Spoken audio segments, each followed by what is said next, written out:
الحمدللہ رب العالمین والصلاة والسلام علی سید الانبیاء والمرسلین۔ حضر و اباحت کی قسط نمبر 7 اور 8 آپ کے گروپ میں پیش کی گئیں۔ آج ہم ولیمہ اور ضیافت کے حوالے سے شرعی احکام سیکھیں گے۔ صحیح بخاری اور مسلم کی حدیث پاک حضرت ابو ہریرہ رضی اللہ تعالیٰ عنہ سے روایت ہے کہ حضور صلی اللہ علیہ وآلہ وسلم نے فرمایا، برا کھانا ولیمے کا کھانا ہے جس میں مالدار لوگ بلائے جاتے ہیں اور فقراء چھوڑ دیے جاتے ہیں، اور جس نے دعوت کو ترک کیا یعنی ولیمے کی دعوت کو بلا وجہ ترک کیا، اس نے اللہ عز و جل اور رسول صلی اللہ علیہ وآلہ وسلم کی نافرمانی کی۔ یعنی بہتر دعوت ولیمے کی وہ ہے، جبکہ ولیمہ سنت ہے، تو ولیمے کا جو بہتر طریقہ ہے وہ یہ ہے کہ امیروں اور غریبوں سب کو بلایا جائے، اور جب ولیمے کی دعوت دی جائے تو اس کو قبول کیا جائے، بلا وجہ اس کو ترک نہ کیا جائے۔ چنانچہ دعوت ولیمہ سنت ہے، اور سنت کیسے ہے کہ جب شب زفاف کی صبح کو اپنے دوست احباب عزیز و اقارب اور محلے کے لوگوں کو حسب استطاعت جو ہے وہ اس کی دعوت کرے، یعنی جب اپنی بیوی سے صحبت کر لے، اس کے بعد جو اگلا دن ہو تو اس کے اندر ولیمہ ہے۔ یعنی یہ بڑا اہم مسئلہ ہے کہ جب صحبت نہیں کی، کیونکہ جو ولیمہ ہوتا ہے یہ ایک شکرانہ ہے کہ اللہ تعالیٰ نے اس کو حلال چیز عطا فرمائی۔ اب ولیمے کے لیے جانور ذبح کرنا اور کھانا تیار کروانا یہ جائز ہے جتنی توفیق ہے، اور جو لوگ بلائے جائیں ان کو جانا چاہیے، اور ان کا جانا اس کے لیے مسرت کا، خوشی کا باعث ہوگا۔ ولیمہ میں جس شخص کو بلایا جائے اس کا جانا سنت ہے یا واجب ہے، اس والے سے دونوں اقوال ہیں کہ حدیث پاک میں فرمایا کہ جس کو ولیمے کی دعوت دی گئی وہ نہ آیا تو اس نے اللہ اور اس کے رسول کی نافرمانی کی۔ اب یہ واجب ہے یا سنت موقدہ ہے؟ بعض علماء نے کہا کہ یہ تو واجب ہے، کہ حدیث پاک میں سختی سے منع کیا گیا کہ تم اس کی دعوت کا انکار نہ کرو، لیکن علماء اکرام نے اس کو سنت موقدہ قرار دیا ہے کہ بلا وجہ اس کا ترک کرنا یہ اسات ہے، بالکل ہی مناسب نہیں ہے۔ ولیمے کے سوا جب دوسری دعوتیں ہوں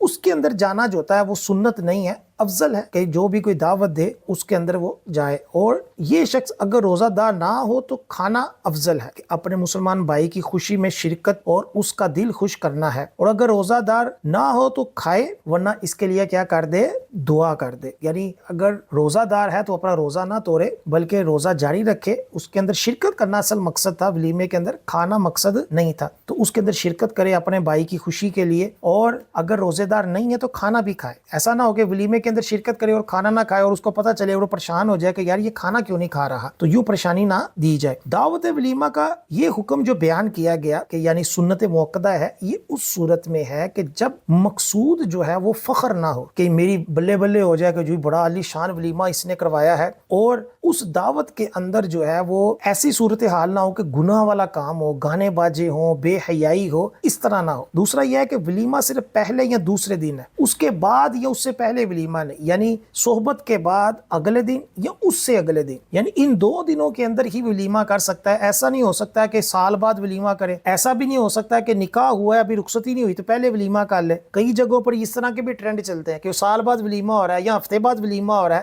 ایسا نہیں ہوگا، ایسا سنت ادا نہیں ہوگی۔ سنت یہی ہے کہ صحبت کے ایک دن بعد یا دوسرے دن بعد ولیمہ کر سکتا ہے۔ دعوت میں جانا اس وقت سنت ہے جب معلوم ہو کہ وہاں گانا باجا، لہو و لعب اور دیگر خرافات نہ ہوں گی، اور اگر وہ ایسی جگہ پر جاتا ہے کہ جہاں اس کی آواز نہیں آتی تو وہ اس حصے میں چلا جائے، اور وہاں اگر کھانا بھی کھا لیتا ہے تو کوئی حرج نہیں۔ بڑا حال ہوتا ہے وہ سارا سائیڈ پہ جا کر بیٹھ جائے، اندر جہاں گانے باجے لگے ہوئے ہیں وہاں بیٹھنے کی ضرورت نہیں۔ پھر یہ ہے کہ اگر ایسا ہی پرسنالٹی ہے، کوئی ایسا بندہ ہے کہ وہ پتہ ہے کہ میں جاؤں گا تو یہ خرافات، یہ گانے باجے میں بند کروا دوں گا، تو پھر اس کو جانا چاہیے کہ نیکی کی دعوت اور برائی سے منع کرنا جو ہے اس کا حق بنتا ہے، اور وہ جا کر اس کو روکے۔ اگر ایسی صورتحال نہیں ہے تو پھر جو دینی طبقہ ہے اس کو چاہیے کہ ایسی دعوتوں کے اندر شرکت نہ کریں، تاکہ لوگ جو ہیں وہ اس کو دیکھا دیکھی اس کو کہیں آسان نہ لینے کہ کوئی بات نہیں یار، مولوی لوگ بھی یہی سارا کچھ کرتے ہیں، ہمارے یہاں ویسے بھی ٹرینڈ چلتا ہے کہ جی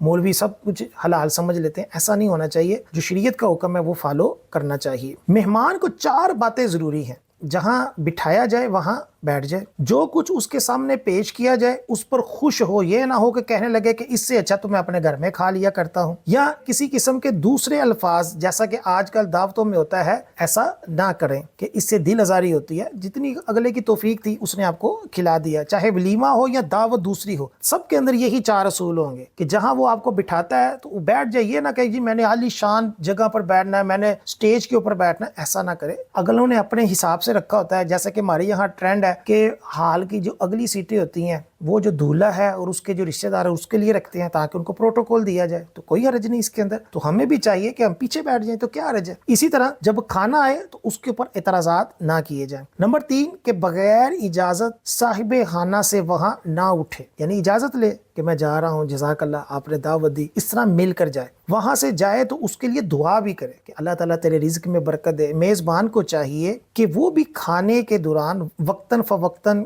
اسے کہے کہ اور کھائیں, یعنی یہ سنت طریقہ ہے کہ مہمانوں کو کہا جائے کہ اور کھائیں. تو ہم بھی جب کسی مہمان کی دعوت کریں تو اس کو یہ جملہ سنت کی نیت سے بولیں کہ اور کھائیں, آپ اور کھا لیں, اور اس کے ساتھ باتیں کرتا رہے. یہ نہ ہو کہ کھانا رکھ کر چلا جائے یا جب مہمان آئے اس کو بٹھا کر اکیلا چھوڑ کر چلا جائے. اس طرح بھی کئی لوگ بے رخی سی کرتے ہیں, اس سے نفرتیں بڑھتی ہے, لوگ پھر آئندہ جو ہے وہ اس کے گھر آنا پسند نہیں کرتے. تو بہرحال اس کو اصرار کرے لیکن ضد نہ کرے کہ کھاؤ اور کھاؤ ہی کھاؤ. وہ جتنا اس نے کھانا تھا کھا لیا, اب جب وہ زیادہ نہیں کھا رہا تو اس کے اوپر ضد نہ کی جائے کہ ہو سکتا ہے اس کے لیے زیادہ کھانا نقصان دہ ہو جائے.